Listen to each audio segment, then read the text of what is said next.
হৈ গ'ল ন?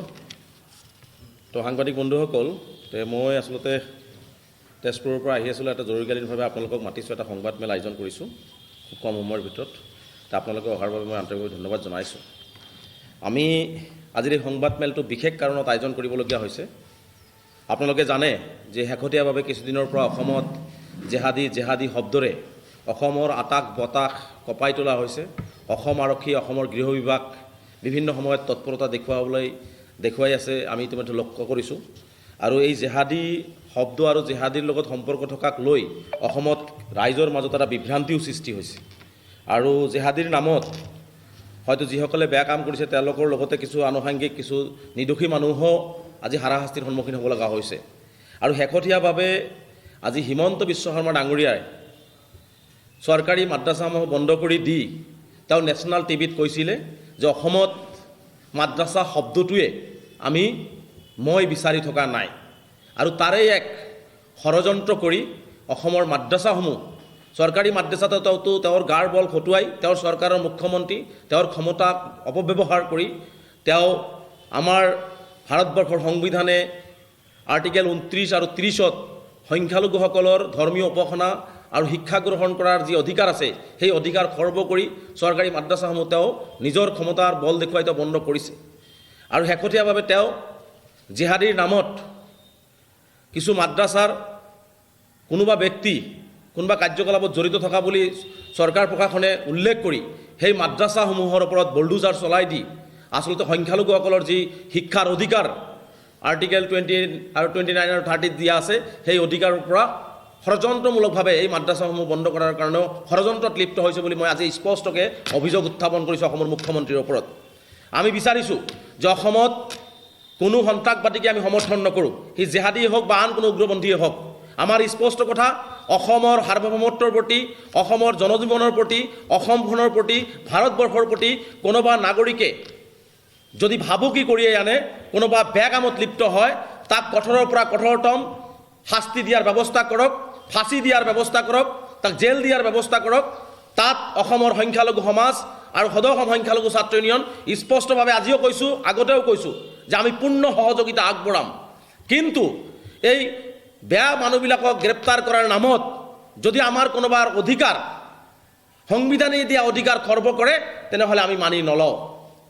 আজি যোৱাকালিৰ পৰা দেখিছোঁ অসমৰ সংবাদ মাধ্যমত দেখা হৈছে, অসমৰ সংবাদ মাধ্যমত দেখিবলৈ পোৱা গৈছে যে বঙাইগাঁও জিলাৰ কাবাইতাৰীৰ এখন মাদ্ৰাছাত জেহাদীৰ ঘাটি হৈ পৰিছে। মই স্পষ্টভাৱে মুখ্যমন্ত্ৰীক ইয়াৰ স্থিতি স্পষ্ট কৰিবৰ কাৰণে আহ্বান জনাইছোঁ যে বাৰে বাৰে কোৱা হৈছে তাত এজন শিক্ষক 2014 চনৰ পৰা কৰ্মৰত আছিল, তেওঁ বেয়া কামত লিপ্ত হৈছে, তেওঁক আৰক্ষীয়ে গ্ৰেপ্তাৰ কৰিছে, তাক আইনগতভাৱে ফাঁচি দিয়ে আৰু কিবা শাস্তি দিয়ে, তদন্ত কৰে। তাত আমাৰ মানুহে সহযোগিতা কৰি আছে আৰু সহযোগিতা আমি সকলোৱে কৰিম। কিন্তু সেই মাদ্ৰাছাখনত জেহাদীৰ ঘাটিলৈ ৰূপান্তৰিত হৈছে। অসমৰ মুখ্যমন্ত্ৰী গৃহ বিভাগৰ দায়িত্বত আছে। সেই ঘাটিৰ পৰা অসম চৰকাৰে কি তথ্য উদ্ঘাটন কৰিলে, সেই ঘাটিৰ পৰা কোন ছাত্ৰ ছাত্ৰীসকলে বেয়া ৰাস্তাত গুচি গ'ল, তাৰ তথ্য অসমৰ গৃহ বিভাগ, ডিজিপি মহোদয় আৰু অসমৰ মুখ্যমন্ত্ৰীয়ে ৰাজহুৱা কৰিব লাগে। আজি অসমৰ সংবাদ মাধ্যমত যোৱাকালিৰ পৰা দেখিছোঁ জেহাদীৰ ঘাটিৰ কাৰণে মাদ্ৰাছাখন বল্ডুজাৰ লগাই দিয়া হ'ব। সমগ্ৰ বঙাইগাঁও জিলাত এক আতংকময় পৰিৱেশ সৃষ্টি কৰি দিয়া হৈছে, সমগ্ৰ অসমত এক আতংকময় পৰিৱেশ সৃষ্টি কৰি দিয়া হৈছে।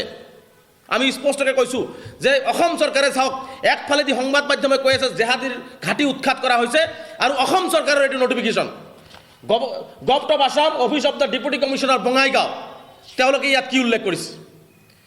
অসমৰ সংবাদ মাধ্যমে, অসমৰ মন্ত্ৰী বিষয়া, অসমৰ ৰাজনৈতিক বিজেপিৰ নেতাসকলে জেহাদীৰ ঘাটি উৎখাত কৰিম বুলি যি ধৰণে এটা আতংকময় পৰিৱেশ সৃষ্টি কৰি আছে, যি ধৰণে মুছলমানসকলক বিশেষকৈ সংখ্যালঘুসকলক টাৰ্গেট কৰি আছে, তেনে সময়ত বঙাইগাঁও জিলা প্ৰশাসনৰ ফালৰ পৰা এইটো নটিফিকেশ্যন কৰা হৈছে যে ইয়াত ডিজাষ্টাৰ মেনেজমেণ্ট এক্টৰ ৰুল ৰেগুলেশ্যন ভাইলেশ্যন কৰা হৈছে, ইয়াত PWDৰ এক্টৰ ৰুল ৰেগুলেশ্যন ভাইলেশ্যন কৰা হৈছে আৰু আনুষাংগিক কিছুমান ৰুল ৰেগুলেশ্যন ভাইলেশ্যন কৰাৰ কাৰণে এই বিল্ডিং, এই ঘৰবিলাক ভাঙি দিয়া হৈছে। এতিয়া আমাৰ প্ৰশ্ন হ'ল, 37 বছৰ এইখন মাদ্ৰাছা চলি আছিলে, বঙাইগাঁও জিলা প্ৰশাসন শুই আছিল নেকি? PWD শুই আছিল নেকি? 37 বছৰ হোৱা মাদ্ৰাছা এখনৰ কেনেকৈ এই ৰুল ৰেগুলেশ্যন ভাইলেশ্যন কৰিলে, কেনেকৈ এওঁলোকে মাদ্ৰাছা স্থাপন কৰিব পাৰিলে, এই সম্বন্ধে বঙাইগাঁও জিলা প্ৰশাসনে আগতীয়া ব্যৱস্থা কিয় গ্ৰহণ নকৰিলে? বঙাইগাঁও আৰক্ষীয়ে শুই আছিল নেকি? যদি তাতে এনেকুৱা ধৰণৰ ঘাটি স্থাপন হৈছে, বঙাইগাঁও আৰক্ষী অসম আৰক্ষীৰ চ'ৰ্চ ক'ত? চ'ৰ্চ ক'ত? সেই চ'ৰ্চবিলাকে এই 37 বছৰ ধৰি এই মাদ্ৰাছাখন চলি থকা অৱস্থাত আজি ৰুল ৰেগুলেশ্যন দেখুৱাই যি ধৰণে বল্ডুজাৰ লগাই দিয়া হৈছে, আমি মৰ্মাহত হৈছোঁ। আৰু মই ভাবোঁ যে এইটো এটা আমাৰ শিক্ষা ব্যৱস্থাৰ জেহাদীক তেওঁলোকে ফাঁচি দিয়ে আৰু কিবা কৰে কৈ থাকক, কিন্তু এটা শিক্ষা অনুষ্ঠান, শিক্ষা ব্যৱস্থাক তেওঁলোকে ধ্বংস কৰিব, এইটো আমি মানি ল'ব নোৱাৰোঁ। আমি এইটো কোনো পদ্ধতিতে সহ্য নকৰোঁ। আজি মই মুখ্যমন্ত্ৰী ডাঙৰীয়াক প্ৰত্যাহ্বান জনাইছোঁ, মই বঙাইগাঁৱৰ পৰা ষ্টাৰ্ট কৰিছোঁ।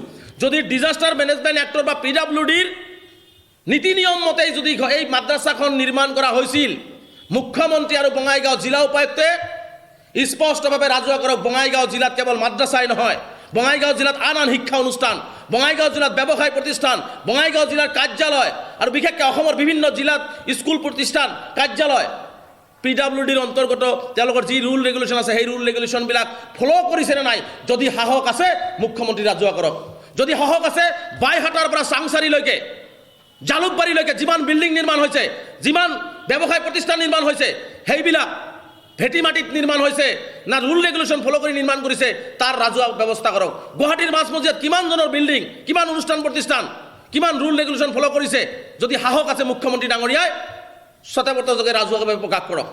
গতিকে এইটো এটা সম্পূৰ্ণভাৱে অসমৰ সংখ্যালঘু সমাজক শিক্ষা ব্যৱস্থাৰ পৰা আঁতৰাই ৰখাৰ কাৰণে, অসমৰ সংখ্যালঘু সমাজক অন্যায়ভাৱে, চৰম অন্যায়ভাৱে অত্যাচাৰ কৰাৰ কাৰণে এইটো এটা মুখ্যমন্ত্ৰী ডাঙৰীয়াৰ এটা ব্লু প্ৰিণ্ট ৰচনা কৰি এনেকুৱা ধৰণৰ কাম কাজবিলাক কৰি আহিছে। আজি মানুহ এজনক ফাঁচি দিলেও, মানুহ এজনক যদি ফাঁচি দিয়া হয় তথাপি তেওঁক আত্মপক্ষ সমৰ্থন কৰাৰ সুযোগ দিয়া হয়। কিন্তু যোৱাকালি বঙাইগাঁও জিলা উপায়ুক্তই এইখন নোটিছ মাদ্ৰাছা কৰ্তৃপক্ষক 6:30 বজাত দিছে। এইখন নোটিছ 6:30 বজাত দিছে। 6:30 বজাত কিয় নোটিছ দিব লগা হ'ল?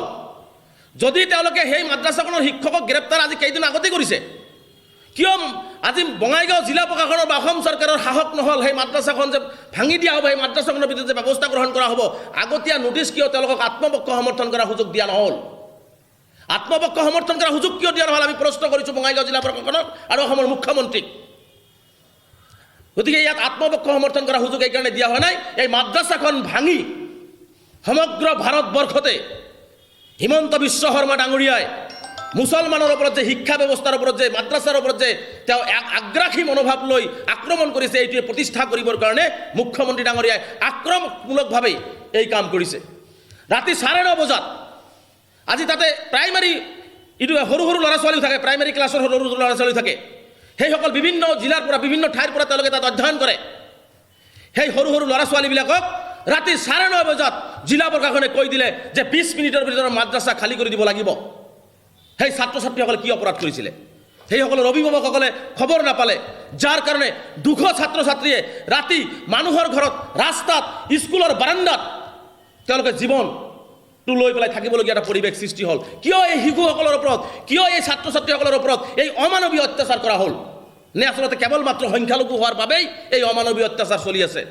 গতিকে মই স্পষ্টভাৱে কৈছোঁ যে ৰুল যদি হয় সকলৰ ক্ষেত্ৰত, খালি কেৱল মাদ্ৰাছাৰ ক্ষেত্ৰতেই নহয়, প্ৰতিটো শিক্ষা অনুষ্ঠান, ব্যৱসায় প্ৰতিষ্ঠান, প্ৰতিটো মানুহৰ ঘৰ, প্ৰতিটো ক্ষেত্ৰতেই মুখ্যমন্ত্ৰীয়ে যদি সাহস আছে ৰুল ৰেগুলেশ্যন তৈয়াৰ কৰক।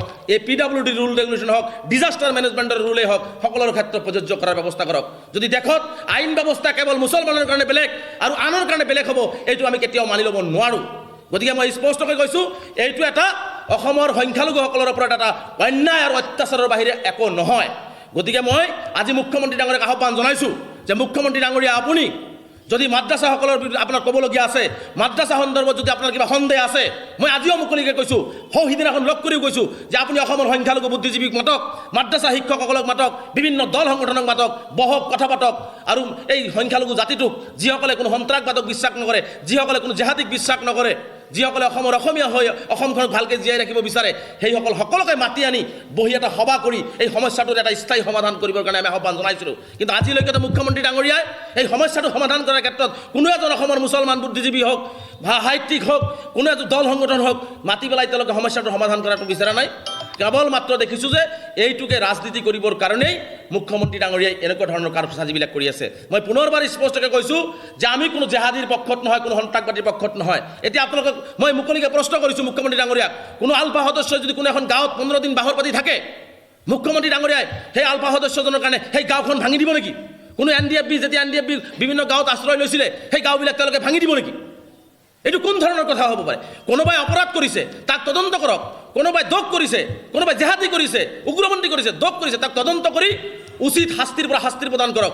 তাৰ কাৰণে যে তেওঁলোকে নাটক কৰি জিলা প্ৰশাসনে এটা ক'ব, মুখ্যমন্ত্ৰী এটা ক'ব, সংবাদ মাধ্যমত এটা প্ৰচাৰ হ'ব, নাটক কৰি সমগ্ৰ মুছলমান সমাজক, সমগ্ৰ মুছলমানৰ ধৰ্মীয় শিক্ষা ব্যৱস্থাক, সমগ্ৰ মুছলমানক ধ্বংস কৰাৰ ষড়যন্ত্ৰ কৰিব, এইটো আমি সদৌ অসম সংখ্যালঘু ছাত্ৰী ইউনিয়নে মানি নলওঁ। আমি অচিৰেই আমি অসমৰ বুদ্ধিজীৱীসকল, অসমৰ সংখ্যালঘু বিভিন্ন দল সংগঠনক লৈ আমি বহিম গুৱাহাটীত, বহি আলোচনা কৰি আমাৰ ওপৰত যি নিৰ্মম, আমাৰ ধৰ্মীয় শিক্ষাই হওক, জেনাৰেল শিক্ষাই হওক, বা আমাৰ ওপৰত উচ্ছেদৰ পৰা আৰম্ভ কৰি যি নিৰ্মম অত্যাচাৰ অসমৰ মুখ্যমন্ত্ৰী হিমন্ত বিশ্ব শৰ্মা ডাঙৰীয়াই হিটলাৰী কায়দাৰে টাৰ্গেট কৰি নিজকে নেশ্যনেল লেভেলত হিৰো সজাবৰ কাৰণে যি অন্যায় অত্যাচাৰ কৰি আছে, তাৰ প্ৰতিবাদত অচিৰেই গণতান্ত্ৰিকভাৱে নিজৰ অধিকাৰ সুৰক্ষাৰ স্বাৰ্থত আমি ৰাজপথত ওলাই আহিবলৈ বাধ্য হ'ম। আৰু ইয়াৰ বাবে যদি কোনো অপ্ৰীতিকৰ পৰিস্থিতিৰ সৃষ্টি হয়, সমগ্ৰ দায়িত্ব কিন্তু অসমৰ মুখ্যমন্ত্ৰী আৰু গৃহ বিভাগে ল'ব লাগিব।